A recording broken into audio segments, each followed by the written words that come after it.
আসসালামু আলাইকুম প্রিয় ফুটবল ফ্যান্স। আপনারা নিশ্চয়ই জানেন যে বাংলাদেশ টাইম অনুযায়ী মে 8 1 AM এ প্যারিস সেন্ট জার্মেই বরুসিয়া ডর্টমুন্ডের বিপক্ষে খুবই গুরুত্বপূর্ণ একটা ম্যাচ খেলবে উয়েফা চ্যাম্পিয়ন্স লিগের সেমিফাইনালের সেকেন্ড লেগ।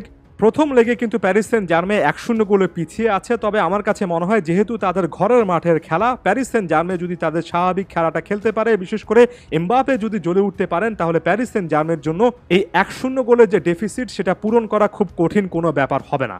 আমি আলাদা করে ফুটবল ফ্যাকের আজকের এই ভিডিওতে কিলিয়ান এমবাপে সম্পর্কে আলোচনা করতে চাই এবং এটা একেবারে শুরুতে অ্যাকনলেজ করে নিতে চাই যে বর্তমানে বিশ্বের অন্যতম সেরা ফুটবলার কিলিয়ান এমবাপে, অনেকের চোখে তিনি আগামী সিজনের ব্যালন ডিওর, ফিফা বেস্ট এগুলোর জন্য সবচেয়ে যোগ্য দাবিদার এবং এটার পেছনে যথেষ্ট লজিকও আছে। কিলিয়ান এমবাপে তার এই অসাধারণ ক্যারিয়ারে পসিবল সকল কিছুই জিতেছেন, যে একটা ট্রফি এখনও অধরা রয়ে গিয়েছে সেটা হচ্ছে চ্যাম্পিয়ন্স লিগ, এবং প্যারিস সেন্ট জার্মের জার্সিতে এর আগে চ্যাম্পিয়ন্স লিগের ফাইনাল পর্যন্ত গিয়েছিলেন, তবে বায়ার্নের কাছে হেরে স্বপ্নটা পূরণ হয়নি। এখনও কিন্তু স্বপ্নটা আছে, যদিও পরবর্তী রাউন্ড অর্থাৎ ফাইনালে বায়ার্ন কিংবা রিয়াল মাদ্রিদের মুখোমুখি হবেন, খুবই কঠিন একটা পরীক্ষা। তবে আমার কাছে মনে হয় তার আগে কিলিয়ান এমবাপেকে আরও একটা পরীক্ষা দিতে হবে এবং তিনি আসলে কতটা বড় মাপের ফুটবলার সেটা আরও একবার প্রমাণ করতে হবে। এমবাপে সকল অর্জনের প্রতি সম্মান রেখে বলছে, কিলিয়ান এমবাপে, এর্লিং হল্যান্ড এই টাইপের প্লেয়ারদেরকে বলা হয় Lionel Messi, Cristiano Ronaldo, iconic champions লিগের ইতিহাসে সর্বকালের সেরা এই প্লেয়ারদের উত্তরসূরি। তবে সত্যিকার অর্থে তারা উত্তরসূরি কিনা সেটা প্রমাণের জন্য এই টাইপের মঞ্চগুলো, বিশেষ করে সেমিফাইনাল ফাইনাল ম্যাচগুলো এতটা ভাইটাল হয়ে যায় যে আমরা এর আগে এর্লিং হল্যান্ডকে দেখেছি কিভাবে চ্যাম্পিয়ন্স লিগের একেবারে ডিপ স্টেজে কিংবা এবছর বা গত বছরও একেবারে ফাইনাল পর্যন্ত তিনি বড় ম্যাচে আসলে ভালো করতে পারেননি, এবং এর পেছনে কারণ হিসেবে আপনি যে লজিকে আনুন না কেন, দিন শেষে এটা এর্লিং হল্যান্ডের রেপুটেশন, তার সুনামের জন্য বড় রকমের একটা বাধা কিন্তু হয়ে দাঁড়িয়েছে। এমবাপের ক্ষেত্রে চিত্রটা ভিন্ন হতে পারে। কিলিয়ান এমবাপে চ্যাম্পিয়ন্স লিগের সেমিফাইনাল ফাইনাল স্টেজে একটা দুর্দান্ত সিজন যদি কমপ্লিট করতে পারেন, যদি সত্যিকার অর্থে জাতীয় দলের পারফরমেন্স কিংবা ক্লাব ফুটবলে লিগে যে পারফরমেন্সগুলো দেন সেটা যদি রিপিট করতে পারেন, তাহলে কিলিয়ান এমবাপে একেবারে স্টেট ফরওয়ার্ড তার জেনারেশনের, অর্থাৎ Erling Haaland, Bellingham, Jamal Musiala থেকে শুরু করে যত ট্যালেন্টেড ফুটবলার এই জেনারেশনের মধ্যে আছেন তাদের মধ্যে অনেকটুকু এগিয়ে থাকবেন।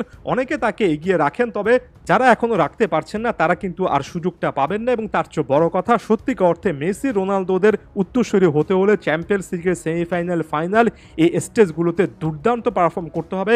নিশ্চয়ই আপনারা ভুলে যাননি এর আগে লিওনেল মেসি বার্সার জার্সিতে চ্যাম্পিয়ন্স লিগের সেমিফাইনাল ফাইনালে কি লেভেলের পারফর্ম করে এসেছেন। নিশ্চয়ই আপনারা ভুলে যাননি যে রিয়াল মাদ্রিদের জার্সিতে একের পর এক চ্যাম্পিয়ন্স লিগ ট্রফি জয়ের পথে রোনালদো আসলে কি করে এসেছিলেন। কিলিয়ান এমবাপের সেই জিনিসটা এখনো করা বাকি। হ্যাঁ, অনেকেই বলতে পারেন যে তিনি রিয়াল মাদ্রিদে গিয়ে সেই জিনিসটা করবেন। অনেকেই হয়তোবা আমার সঙ্গে একমত প্রকাশ করে এই জিনিসটা বলতে পারেন। চ্যাম্পিয়ন্স লিগে ভালো করতে হলে কিলিয়ান এমবাপে রিয়ালের মতো একটা ক্লাব দরকার।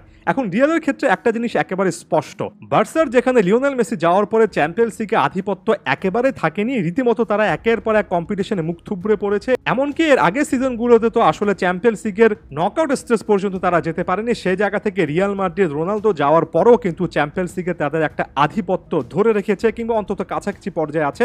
রিয়াল মাদ্রিদ এমন একটা ক্লাব যেটা যে কোনো প্লেয়ারকে চ্যাম্পিয়ন্স লিগের মঞ্চে ভালো করার একটা প্ল্যাটফর্ম খুব ভালোভাবে তৈরি করে দেয়, অবশ্যই অন্যান্য ক্লাবের চেয়ে আরো বেশি করে দেয়। তবে এমবাপে তার আগে যদি প্রমাণ করে আসতে পারেন, যেমনটা ক্রিস্টিয়ানো রোনালদো ম্যানচেস্টার ইউনাইটেড জার্সিতে চ্যাম্পিয়ন্স লিগে একটা ট্রফি জয় করে এসেছিলেন, সেটা সত্যিকার অর্থে কিলিয়ান এমবাপেকে অন্য একটা লেভেলে নিয়ে যাবে। এবং রিয়াল মাদ্রিদে গিয়ে কি করবেন, তার আগে প্যারিস সেন্ট জার্মেনিতে গিয়ে কি করেছেন সেটা এমবাপের জন্য অনেক বেশি ইম্পর্টেন্ট। এই টাইপের ম্যাচগুলোতে অন্তত সেমিফাইনালের এ লেগে আমি এমবাপের পারফরমেন্সের দিকে তাকিয়ে আছি। হল্যান্ডের পারফরমেন্স শুধুমাত্র কাটাছাড়া করা হবে ব্যাপারটা এমন নয়। এমবাপে যদি এই ম্যাচগুলোতে ভালো করতে না পারেন, তিনিও কিন্তু সমালোচিত হতে পারেন। তার চেয়ে বড় কথা, দিন শেষে সবচেয়ে বড় কথা এবং শেষ কথা এটাই যে চ্যাম্পিয়ন্স লিগের নকআউট স্টেজ, সেমিফাইনাল, ফাইনাল এরা ভালো প্লেয়ারদের সঙ্গে একেবারে গ্রেটেস্ট সেরা প্লেয়ারদের একটা পার্থক্য তৈরি করে দেয়। এমবাপেকে আরও একবার সে পার্থক্যটা এবার চ্যাম্পিয়ন্স লিগে কিন্তু তৈরি করতে হবে।